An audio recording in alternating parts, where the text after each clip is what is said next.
La demencia es la pérdida o debilitamiento de las facultades mentales, generalmente grave y progresiva, que se caracteriza por alteraciones de la memoria, de la razón y trastornos de la conducta. Es importante reconocer que no está alterado el estado de la conciencia, pero el paciente puede presentar afasia, agnosia, apraxia y en casos más severos, aprosopagnosia. Es común que se presente en personas de edad avanzada o quienes padezcan alguna enfermedad previa que afecte al cerebro. Existen diferentes tipos de demencia. Tenemos a la demencia de tipo Alzheimer, la demencia vascular, la demencia secundaria a otra enfermedad como el SIDA o un traumatismo encefalocraniano, la enfermedad de Huntington, entre otros, la demencia debida a múltiples etiologías, que son las combinaciones de las diferentes enfermedades antes mencionadas, y la demencia no especificada o tipificada. Bueno, primero tenemos la demencia de tipo Alzheimer. Es un trastorno adquirido y crónico que afecta dos o más de las funciones cerebrales, llevando a un deterioro cognitivo múltiple e invalidante, alterando principalmente la memoria.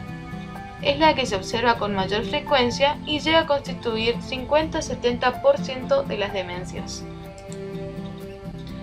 Se desconoce su etiología, sin embargo, se han propuesto distintas teorías que relacionan factores genéticos, ambientales y accidentales como causas de esta enfermedad.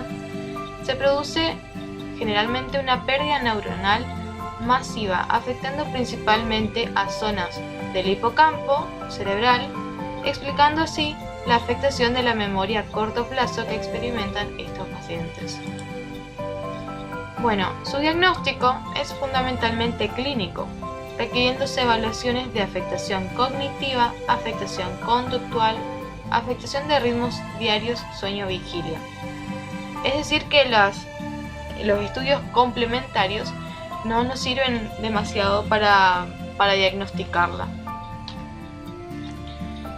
Hay algunos síntomas que no son cognitivos que pueden presentar una persona con este tipo de demencia, que son, por ejemplo, las alteraciones del comportamiento, del humor, de la percepción, es decir, que pueden haber ilusiones o alucinaciones, alteraciones en el curso y contenido del pensamiento, en el nivel de actividad, tanto motora como verbal, agresión verbal, física, apatía, retraimiento social, depresión, suspicacia, trastornos del sueño, actividad sexual incrementada o disminuida, negativismo o resistencia al tratamiento. Es importante recalcar que hay que hacer estimulación neurocognitiva, acompañamiento al paciente y al familiar, tratamiento farmacológico y la internación, dependiendo obviamente de cada situación del paciente. Tenemos después la demencia vascular. La mayoría de estas son secundarias a una enfermedad cerebrovascular isquémica, también llamado ACV o ictus. Se estima que entre un 10 a un 30% de los pacientes que la padecen van a quedar dementes, presentando un inicio lento e insidioso con un curso estable para el paciente, que puede llegar a estabilizarse y mejorar con el tiempo. Más que nada es una falta de irrigación completa al cerebro, digamos, que se da por la enfermedad isquémica. El paciente tiene lucidez de conciencia y la enfermedad le permite trabajar y responder cuestionarios comunicándose con un lenguaje de tipo afásico o apráxico. Luego tenemos la demencia frontotemporal. Esta se caracteriza por ser similar a la demencia por Alzheimer, con la diferencia de que en este caso la degeneración neuronal se produce principalmente en el lóbulo frontal, dando como resultado una afectación en la conducta y el juicio. Esa es la diferencia de la por Alzheimer, en la que se afecta el hipocampo y por lo tanto la memoria. Bueno, hablando ahora del delirium o síndrome confusional agudo, decimos que es el conjunto de signos y de síntomas que implica la alteración global del estado mental que se caracteriza por la alteración del estado de conciencia. Es de causa no específica. de carácter fluctuante, presentación y duración relativamente corta, que se manifiesta por una disminución de la atención y dificultad para mantenerla, deterioro en la orientación, memoria, lenguaje, alteraciones psicomotoras emocionales y del sueño-vigilia.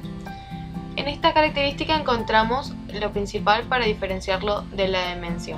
Principalmente se diferencia porque en la demencia no hay una alteración del estado de la conciencia. Habíamos dicho que podía responder preguntas a pesar de tener algunas deficiencias en el lenguaje. Otra cosa es que el delirium es de carácter fluctuante.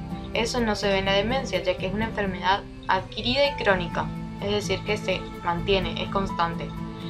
Y una tercera diferencia es que el delirium es un episodio, es una duración corta. Como acabo de decir, entonces la demencia es una enfermedad crónica, adquirida y constante, a diferencia del delirium. Bueno, se produce secundariamente a diversos tipos de estrés que afectan al sistema nervioso central, es decir, diferentes desencadenantes que podrían llevar a un episodio de delirium a una persona que capaz no tiene una enfermedad psiquiátrica de base. Aún así, hay que tener en cuenta que es una enfermedad médica reversible que requiere una rápida identificación de las causas subyacentes y la instauración de las medidas adecuadas para su tratamiento y control de complicaciones. Tiene diferentes formas de presentación clínica. Primero tenemos al delirium hiperactivo, que es el más conocido. Es el estereotipo de paciente con delirium, donde se le observa agitado, hiperactivo, con aumento de la actividad verbal y motora, alucinaciones o delirios.